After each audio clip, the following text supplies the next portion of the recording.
बच्चों, हम लोगों ने कल शिव पूजन सहाय जो कि लेखक थे किसके, कहानी के प्लॉट के, उसके बारे में हम लोगों ने पूरा जानकारी प्राप्त किया। फिर एमसीक्यू का टेस्ट भी लिया।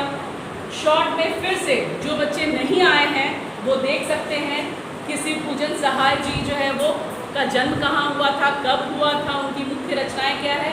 मैं यहाँ पे लिख दी हूँ फिर से री करने के लिए, ताकि आपके दिमाग में फिर से वो बैठ जाए।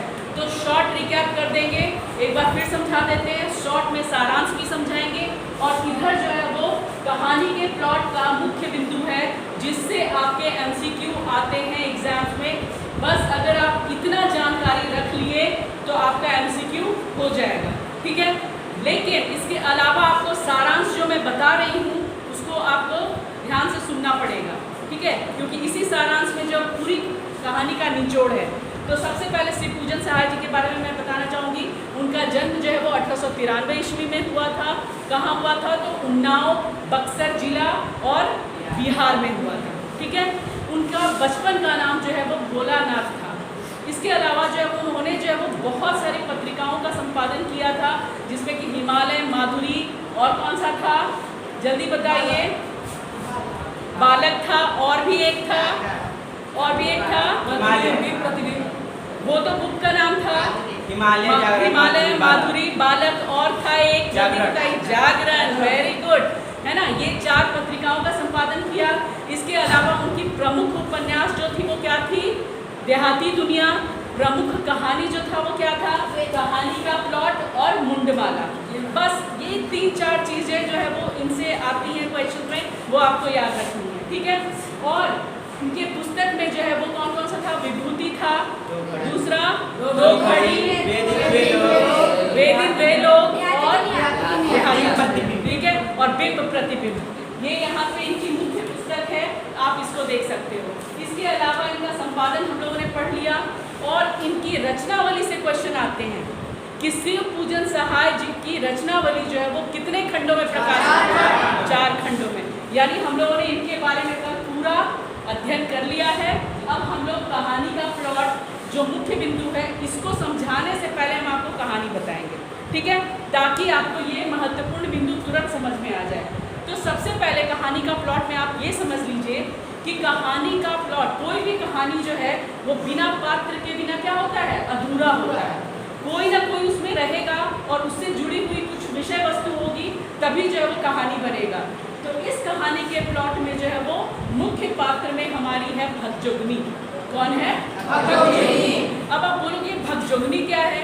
ये नाम भगजोगनी जो है वो गांव का नाम है, और शिव पूजन सहाय ने इसका नाम, ये नाम इसलिए रखा है क्योंकि यहाँ पात्र जो है वो सब गांव के हैं, ठीक है।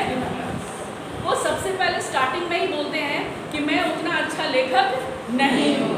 ये बोलने के पीछे उनका कारण ये है कि वो बोल रहे हैं कि इस गांव में जो है वो इतनी तरह की जो है वो अच्छी अच्छी चीज़ें हैं और इतनी सामाजिक कुरीतियाँ फैली हुई है कि उसको हो सकता है शायद मैं अपने लेख में अच्छी तरह से ना उतार पाऊँ, है ना। लेकिन उन्होंने कहा है, लेकिन ऐसा हुआ नहीं है।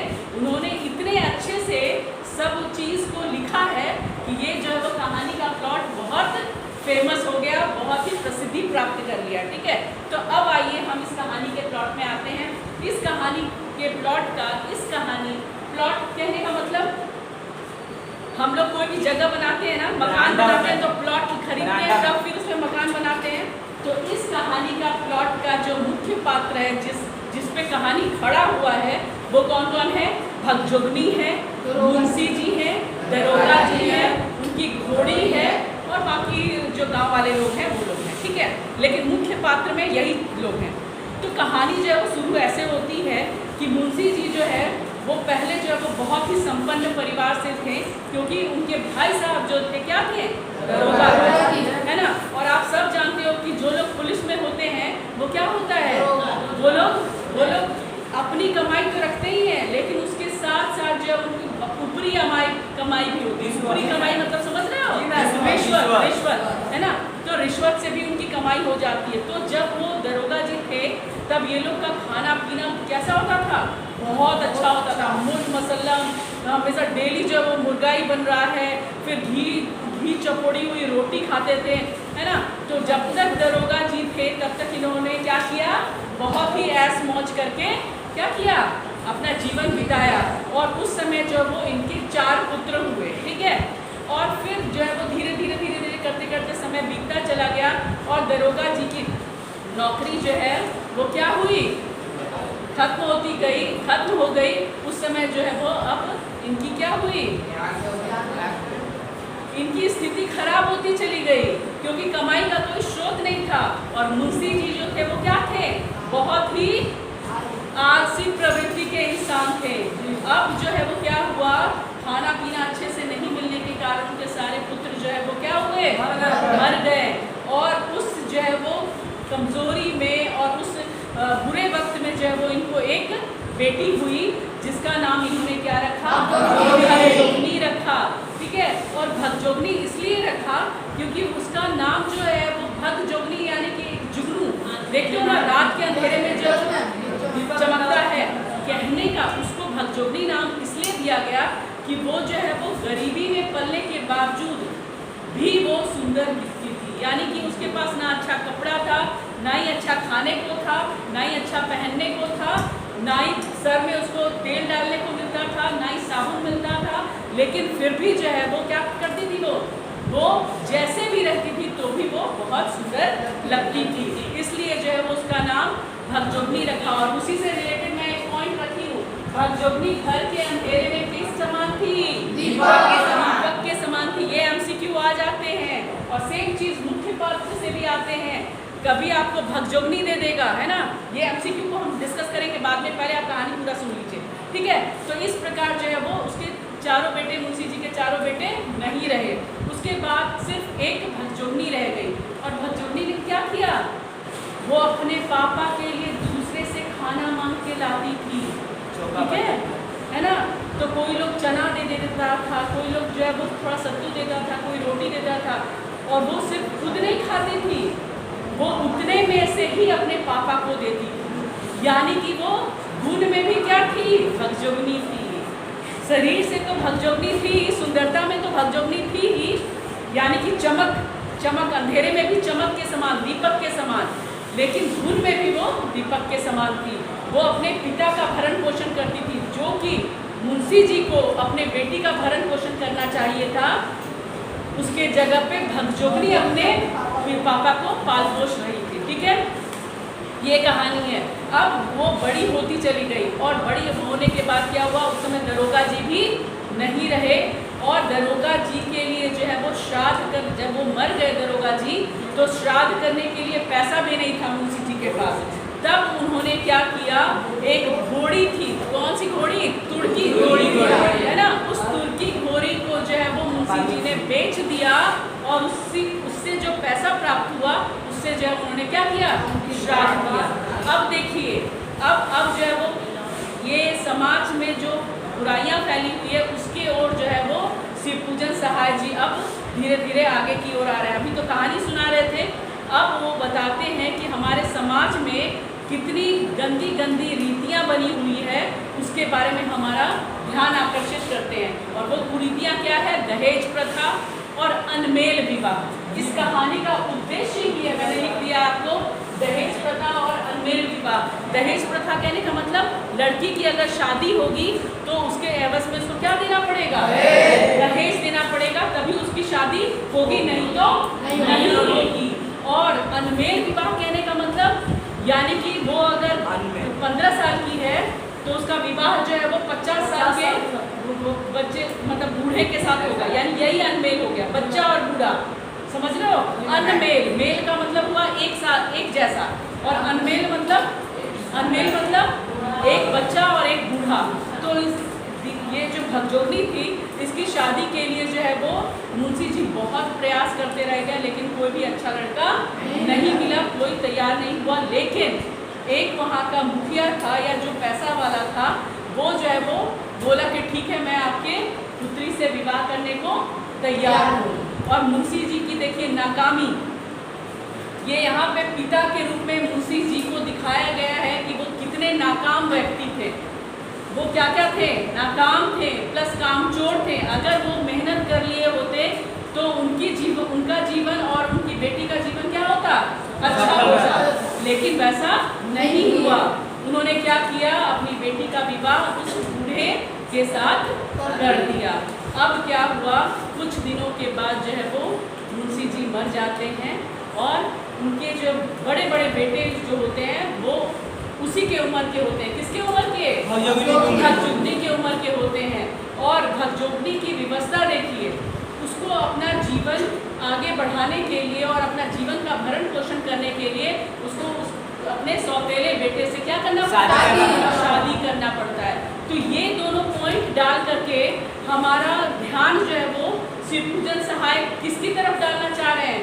इस समाज में जो नारी का शोषण हो रहा है गरीबी के नाम पे या पैसे के नाम पे, उसकी ओर हमारा ध्यान आकर्षित कर रहे हैं। ये दहेज प्रथा जो है वो नहीं होनी चाहिए। अगर दहेज प्रथा नहीं होता तो भगजोगनी का ये हाल नहीं होता। और दूसरी बात, अनमेल विवाह तो होना ही नहीं चाहिए। यानी अगर आपकी बच्ची 15 साल की 18 साल की है तो बच्चे जो है वो ज़्यादा 20 या 21 साल के हो सकते हैं, बूढ़े नहीं होने चाहिए। क्योंकि उसका पूरा जीवन पहाड़ जैसा पड़ा हुआ था। वो अपना जीवन कैसे भरपाई करती, कैसे वो जिंदा रहती, कैसे भोजन करती, तो उसका भोजन लाने का जिम्मेदारी कौन उठाया? सौतेला बेटा जो बड़ा हो गया था वो उसका जो है वो पूरा जिम्मेदारी लिया और इसके साथ जो है वो विवाह कर लिया। बोला कि ठीक है, तुम्हें विधवा बन के नहीं रहना होगा। अभी यहाँ देखिए, यहाँ एक नया चीज दिख रहा है, युवा वर्ग। यहाँ शिवपूजन सहाय जी जो है वो युवा वर्ग, जो आधुनिक युवा वर्ग जो बड़ा हो रहा है, उसकी मानसिकता को भी दिखा रहे हैं कि आज के युवा वर्ग जो है वो समाज में फैली हुई कुरीतियों को क्या कर रहे हैं? दूर करना चाह रहे हैं और उसकी समस्याओं को जो है वो खत्म करना चाह रहे हैं। इसीलिए जो है उसने भगजोगनी से विवाह किया और उसका पूरा जिम्मेदारी उठा लिया। इस प्रकार जो है वो कहानी जो है वो एंड होता है आपका। ठीक है, तो इसमें से जो अब मुख्य बिंदु जो आते हैं आपके, वो मुख्य बिंदु कौन कौन से हैं उस पर जो है वो हम लोग जिक्र करेंगे। तो आपका MCQ जो है वो जिस तरह से आएगा, अब मैं वो पूछ रही हूँ, देखिए आप आंसर दे पाते हैं कि नहीं। आपसे क्वेश्चन पूछा जा सकता है कि कहानी के प्लॉट में मुख्य पात्र में कितने लोग थे? कितने लोग? वेरी गुड, बोलिए। वेरी गुड, कौन कौन से? वेरी गुड, मुंशी जी, भगजोगनी और दरोगा जी। ठीक है, अभी पूछा जा सकता है कि जो दरोगा जी की घोड़ी थी वो अरबी थी कि तुर्की थी? तुर्की थी। Very good. अब दूसरा क्वेश्चन पूछा जा सकता है कि, रेडी रहिएगा, हाथ उठेगा। क्वेश्चन पूछा जा सकता है कि भगजोगनी जो थी अपने घर में किस चीज के, अंधेरे घर में किस चीज के समान थी? Very good, so many student give a correct answer. Very good. अभी तीसरा क्वेश्चन पूछा जा सकता है कि कहानी का उद्देश्य क्या है? क्यों शिवपूजन सहाय ने कहानी का प्लॉट जो है वो रखा है? बताइए। वेरी गुड, बहुत लोगों ने बोला। एक लोग खड़ा होके बोलेगा, कौन बोलेगा? इधर भी, तुम भी बोलो।